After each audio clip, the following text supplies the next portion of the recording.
These are the Voniko Ultra Alkaline 9-volt batteries. I've got mine in a 12 pack here, and I got these because I needed something for running smoke detectors and my IR gun right here, my temperature gun. This is what I've been using in here. I've had this thing in here for about maybe 2 months, testing it out, and I have had extremely good success out of this thing. It's been able to work every single time. Actually, let's just take a check on it here. I've got my gauge. We'll see exactly how close to 9 volts these are. So we'll put this one here, this one here. We are at 9.85, and this thing has been in here for a month. And here's how they come. They come very nicely packaged like that.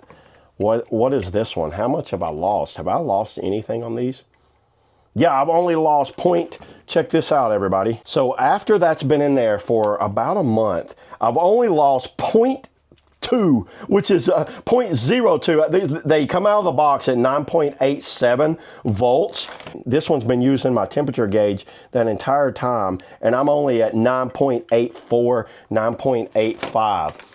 Y'all see that? That is impressive. That's awesome. So yeah, everybody, I don't see any issues with these 9-volt batteries. This is something I recommend for anyone that just needs a battery pack for a lot of different smoke detectors, or like me, a little like temperature gauge that you might need to use a 9-volt battery on. Actually, not much is using 9-volt batteries anymore. So this comes in a very affordable package also. So that way it's always ready to go. These things easily have a 7-year shelf life on here. So I'm not going to need any batteries for probably another 7 years with the amount I have right here. So yeah, there it is, everybody. That's all I got on the 9-volt 12 pack Voniko batteries. See you on the next video.